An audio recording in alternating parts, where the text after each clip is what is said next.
Hello बच्चों, एक बार फिर से आपका व्यंजन 16 में हार्दिक अभिनंदन है। तो प्यारे विद्यार्थियों, आज हम वीडियो लेकर आए हैं क्लास 10th के बच्चों के लिए। तो हमने पिछली क्लास में आप लोगों के लिए क्या पढ़ाया था? आप लोगों के लिए पढ़ाया था हमने अम्ल की पूरी डिटेल। इस वाली वीडियो में प्यारे विद्यार्थियों आज हम लेकर आए हैं क्या? क्षार की पूरी डिटेल पढ़ाएंगे। क्षार को कैसे बनाया जाता है, क्षार किसे कहते हैं, क्षार के भौतिक गुण, क्षार के रासायनिक गुण क्या होते हैं और क्षार के उपयोग क्या होते हैं, ये भी कराएंगे। ठीक है, इस वाली क्लास में क्षार पूरा पढ़ाया जाएगा, कंप्लीट फिनिश। ठीक, और प्यारे विद्यार्थियों, अगर आप लोगों के लिए ये वीडियो की क्वालिटी अगर अच्छी नहीं लगती है, मतलब साफ़ क्लियर नहीं दिखा देता है, तो आप अपने फ़ोन में क्वालिटी बढ़ा लीजिए। अभी हमारे पास कैमरा नहीं है, जैसे ही कैमरा आएगा आप लोगों के लिए 144 या 240 पे क्लियर दिखेगा। तो कृपया करके 360 या फिर 720 पर क्वालिटी क्लियर दिखती है। ठीक है, तो देखिएगा क्षार, हेडिंग डालिएगा। क्या डालेंगे? हेडिंग में डालिएगा क्षार। ठीक, 10वीं क्लास वालों के बच्चों के लिए है क्षार। ठीक है, क्षार को इंग्लिश में क्या बोलते हैं? बेस। ठीक, अब देखिएगा क्षार किसे कहते हैं। क्षार वो पदार्थ कहलाते हैं जिनका पीएच मान 7 से अधिक होता है, वे पदार्थ क्षार कहलाते हैं। क्या डालेंगे? क्षार वे पदार्थ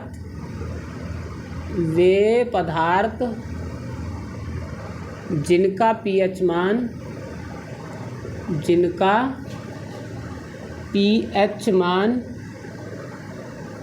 7 से अधिक होता है, 7 से अधिक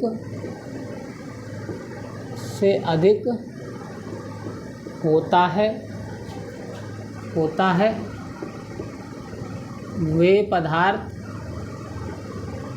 वे पदार्थ क्षार कहलाते हैं। बात आई समझ में? हमने क्या बताया? हमने बताया कि वे पदार्थ जिनका पीएच मान 7 से अधिक होता है, वे पदार्थ क्षार कहलाते हैं। ठीक है, जिनका 7 से अधिक होता है। पहली परिभाषा तो ये हो गई। दूसरी परिभाषा एक आर्हीनियस नामक वैज्ञानिक थे, जिन्होंने 1884 ईस्वी में बताया था कि क्षारों की परिभाषा। देखिएगा, तो आर्हीनियस के द्वारा दूसरी परिभाषा डालिएगा। ये थी पहली परिभाषा, अब दूसरी परिभाषा डालिएगा। आर्हीनियस के द्वारा,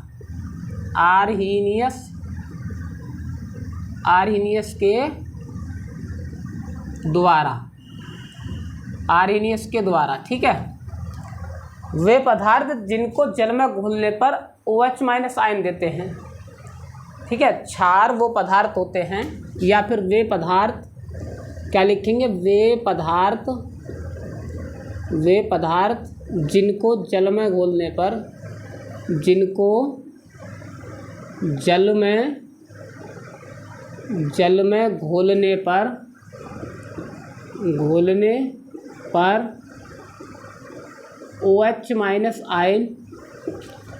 OH- आयन देते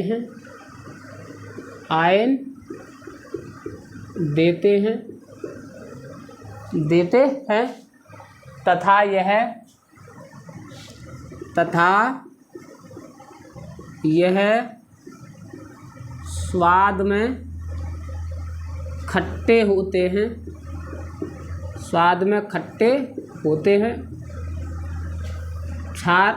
स्वाद में क्या होते हैं? कड़वे होते हैं। खट्टे तो मेरे बच्चों क्या होते हैं? अम्ल। तथा यह स्वाद में कड़वे होते हैं, कड़वे या कषैले होते हैं। कड़वे या कषैले या फिर तीखे लिखेंगे। क्या? कड़वे या तीखे होते हैं।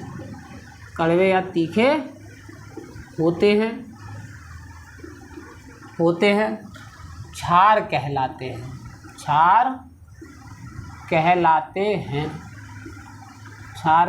हैं। बात आई समझ में?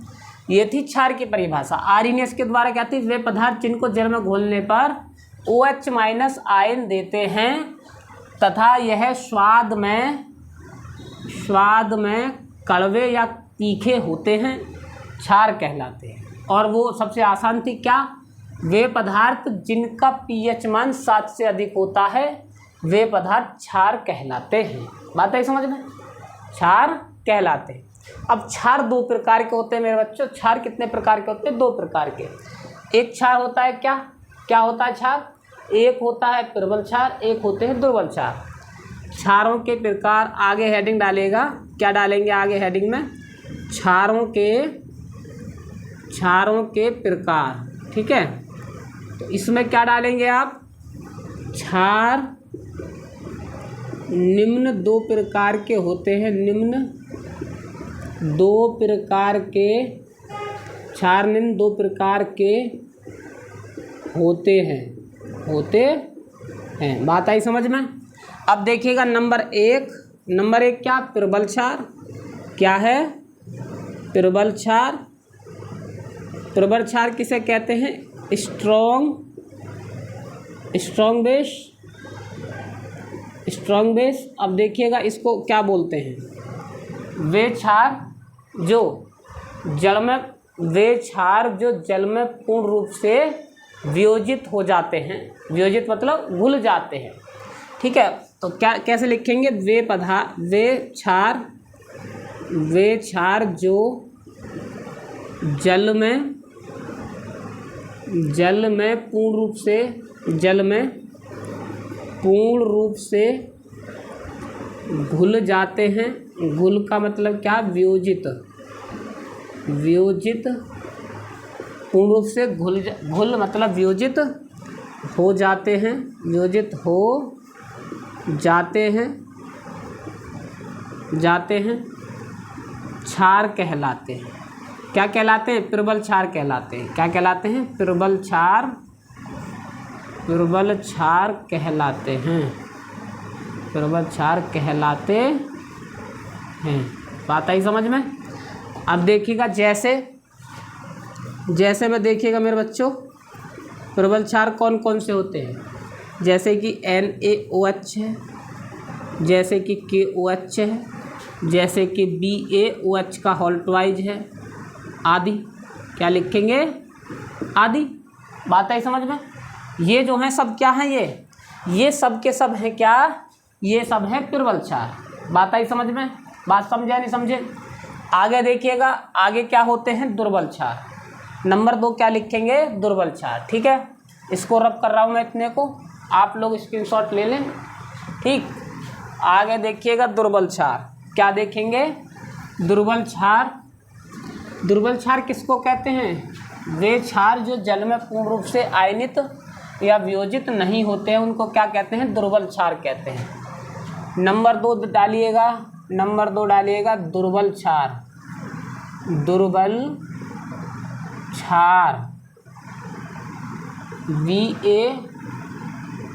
VAWEA के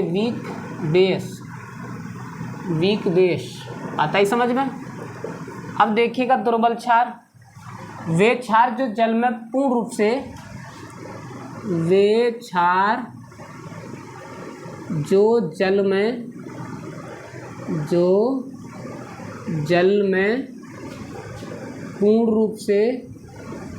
पूर्ण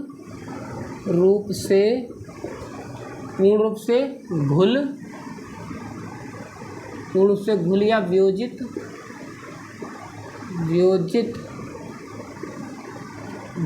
नहीं होते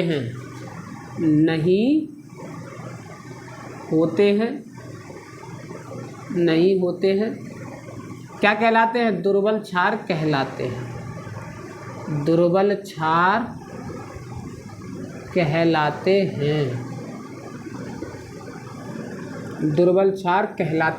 हैं। बात है समझ में? जैसे में देखिएगा मेरे बच्चों, जैसे कि AlOH का होल्थराइज, NH4OH आदि। क्या लिखेंगे? आदि। दुर्बल क्षार समझे क्या बोला मैंने? दुर्बल क्षार होते हैं वे क्षार जो जल में पूर्ण रूप से घुलते या वियोजित नहीं होते हैं, वे क्षार क्या कहलाते हैं? दुर्बल क्षार कहलाते हैं। जैसे कि AlOH का होल्थराइज, NH4OH आदि। वे क्षार जो जल में पूर्ण रूप से घुल जाते हैं या फिर वियोजित हो जाते हैं, वे क्षार क्या कहलाते हैं? प्रबल क्षार कहलाते हैं, जैसे कि NaOH, KOH, BOH का होल्टवाइज आदि। बात है समझ में। अब देखिएगा क्षारों के सामान्य गुण। क्षारों के सामान्य गुण कितने होते हैं? 2 प्रकार के होते हैं, एक भौतिक गुण होते हैं, एक रासायनिक गुण होते हैं। क्या डालेंगे मेरे बच्चों हेडिंग? क्षारों के सामान्य गुण। ठीक है, हेडिंग डालिएगा क्षारों के सामान्य गुण। ठीक, हेडिंग डालिएगा क्षारों के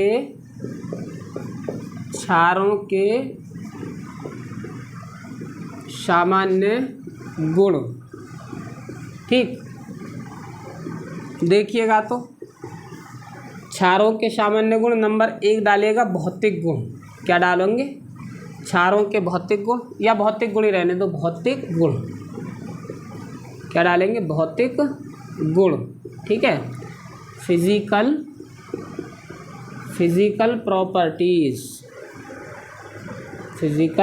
प्रॉपर्टीज। बात आई समझ में।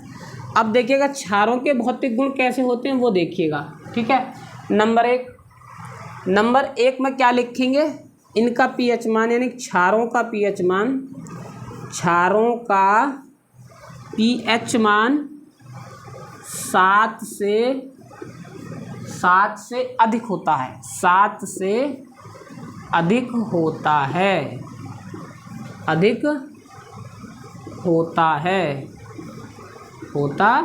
बात आई समझ में? बात समझे या नहीं समझे? क्षारों का pH मान 7 से अधिक होता है। नंबर 2 देखिएगा, जो वेरी वेरी इंपॉर्टेंट है, वेरी इंपॉर्टेंट लिख रहा हूँ, परीक्षा की दृष्टि से वेरी वेरी इंपॉर्टेंट है ये। क्षार लाल लिटमस पेपर को नीले लिटमस पेपर में परिवर्तित कर देते हैं। क्या लिखेंगे? क्षार लाल लिटमस पेपर को नीले लिटमस पेपर में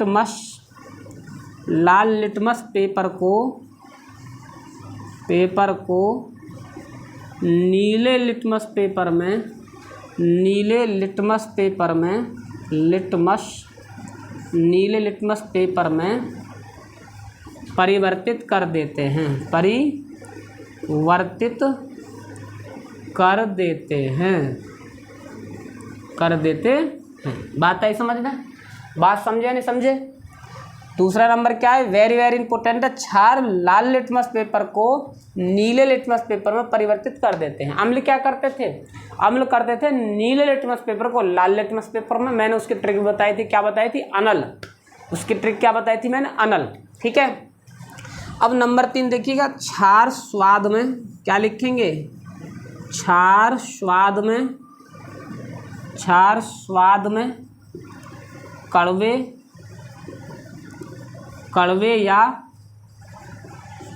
या तीखे होते हैं। बात आई समझ में? बात समझे नहीं समझे? और नंबर 4 क्या है? क्षार अगर त्वचा पर पड़ते हैं या क्षारों को त्वचा पर डालते हैं तो फफोले डाल देते हैं। क्षार त्वचा पर फफोले डाल देते हैं। फफोले किसको बोलते हैं? छालों को। क्षार त्वचा पर फफोले डाल देते हैं।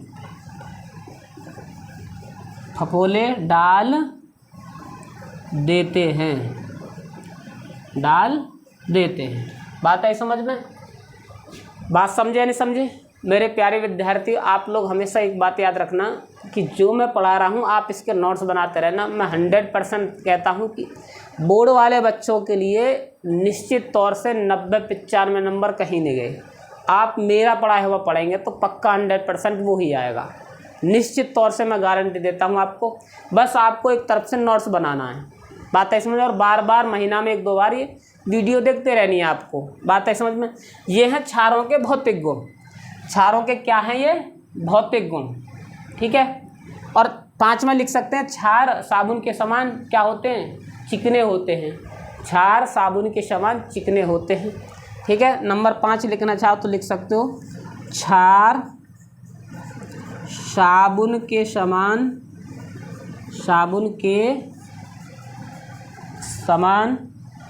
चिकने होते हैं। होते हैं, चिकने होते हैं। बात आई समझ में? क्षार साबुन के समान चिकने होते हैं।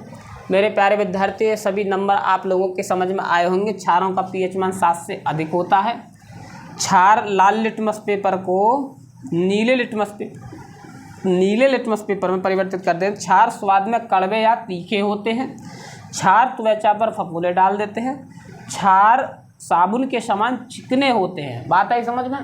अब नंबर 2 डालिएगा, क्षारों के रासायनिक गुण जो महत्वपूर्ण हैं, जो ज़्यादातर पूछे जाते हैं। क्या नंबर 2 क्या है? क्षारों के रासायनिक गुण। ठीक है, नंबर 2 हेडिंग डालिएगा, क्षारों के रासायनिक गुण।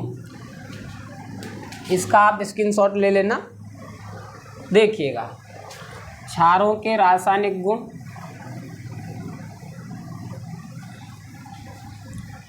देखिएगा प्यारे विद्यार्थियों, क्षारों के रासायनिक गुण कैसे करेंगे आप। क्षारों के हेडिंग डालो, नंबर 2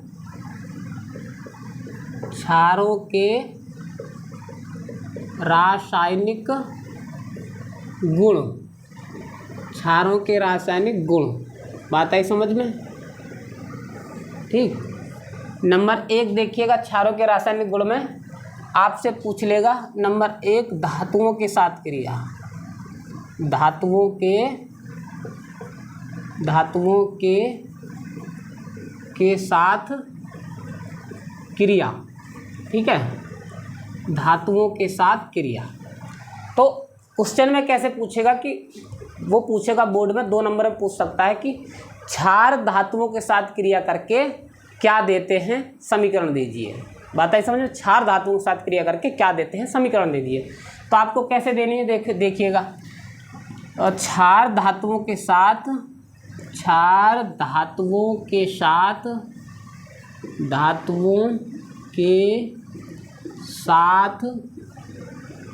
क्रिया करके क्या देते हैं, लवण व हाइड्रोजन गैस, लवण व हाइड्रोजन गैस देते हैं। लवण व हाइड्रोजन गैस देते हैं। बात आई समझ में?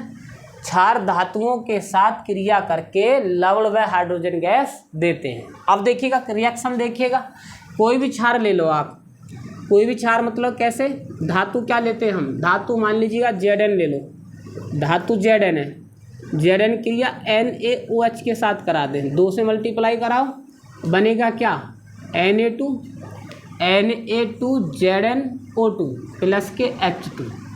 बात आई समझ में? ये क्या, सोडियम जिंकेट, इसका नाम क्या है, सोडियम जिंकेट। क्या नाम है, सोडियम जिंकेट। ठीक है, और ये क्या देखो हाइड्रोजन गैस निकल रही है ना, ये क्या है, क्षार है, और ये क्या है, धातु है। धातु क्या, जिंक है, क्षार क्या, कास्टिक सोडा है। नंबर 2 देखिएगा, जैसे कि SN 2NaOH के साथ क्रिया करवा दो, क्या बन जाएगा, Na2SnO2 प्लस के H2। सोडियम स्टेनाइट, इसका क्या नाम है, सोडियम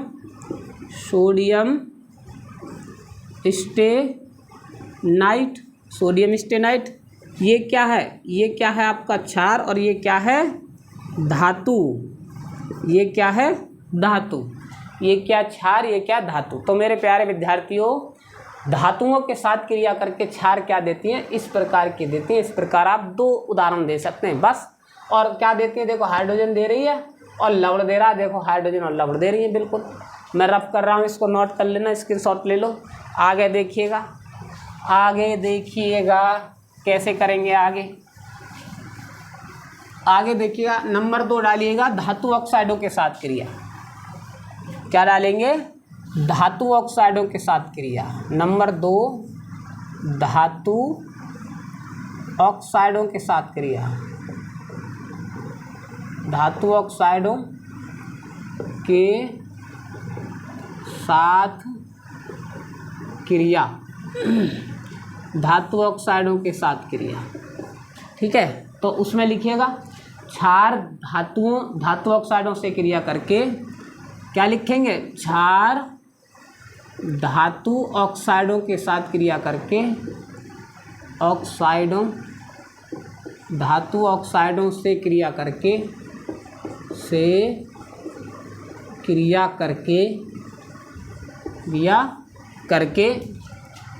जल देते हैं, जल देते हैं। बात आई समझ में। अब देखिए जल कैसे देते हैं, ठीक है, जल कैसे देते हैं। धातु ऑक्साइड ZnO ले लो और यहाँ पर क्या ले लेते हैं आप, NaOH ले लो। सेम वही क्रिया है, सेम टू सेम, Na2 और ZnO2 प्लस के H2। देखो निकला ना जल, ये क्या है आपका जल, ये क्या है, सोडियम जिंकेट। क्या है ये, सोडियम जिंकेट, सोडियम जिंकेट, ठीक है। अब यहाँ पर देखिएगा ये क्या, धातु ऑक्साइड, ये क्या है आपका धातु ऑक्साइड, धातु ऑक्साइड। बात आई समझ में। ये क्या आपका क्षार।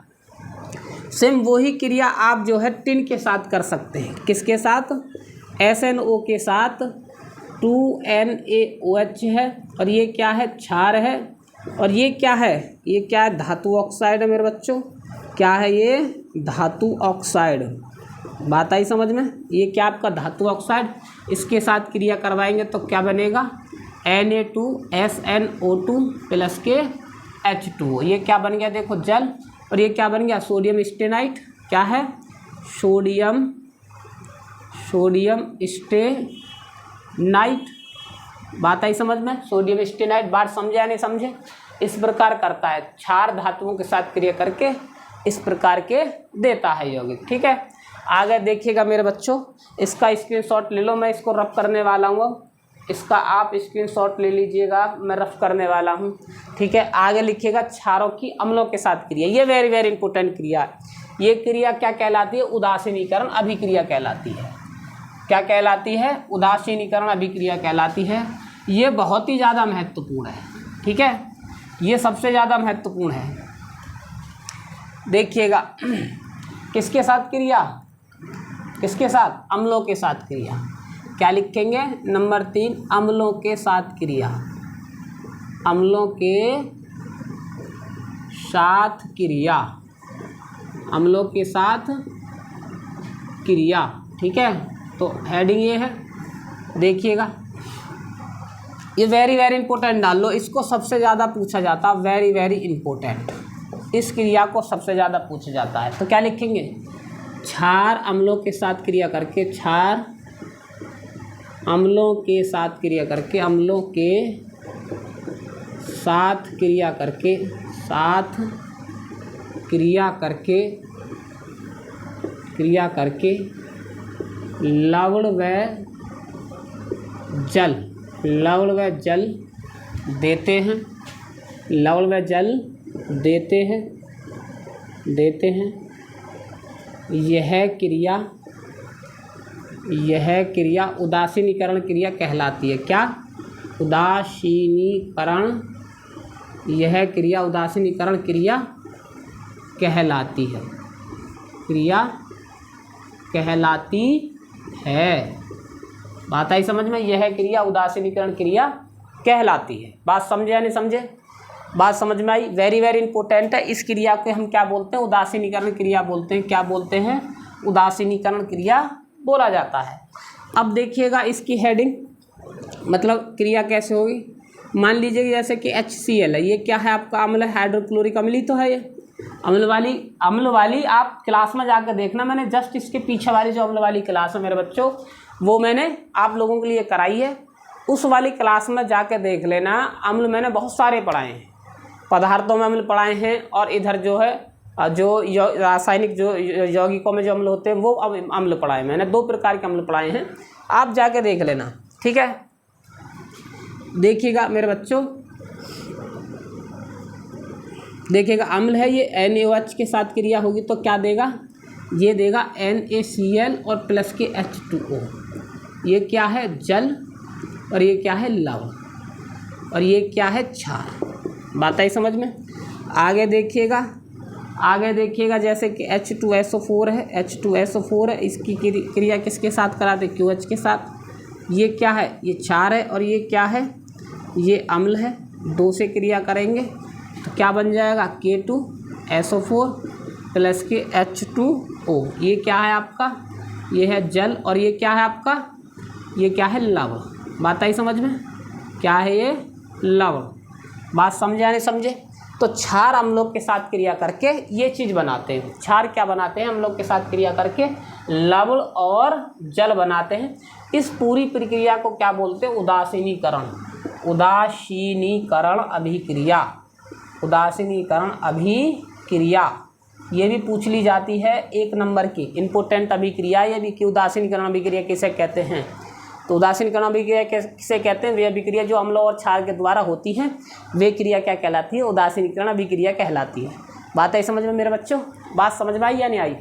तो हमने आप लोगों के लिए इस क्लास में क्या पढ़ाया, आप लोगों के लिए पढ़ाया हमने पूरा क्षार कंप्लीट क्षार पढ़ाया। तो मेरे प्यारे विद्यार्थियों, अगली क्लास में हम आप लोगों के लिए 10th क्लास के बच्चों के लिए कुछ नया टॉपिक कुछ नया क्या लेकर आएंगे, लवण लेकर आएंगे या फिर पीएच मान पढ़ाएंगे। एक तरफ से डाल रहे हैं हम आप लोगों के लिए क्लास, ताकि किसी बच्चे को कोई परेशानी ना हो। हमारी आप जो है शुरू से लेकर एंड तक के नोट्स बनाइएगा।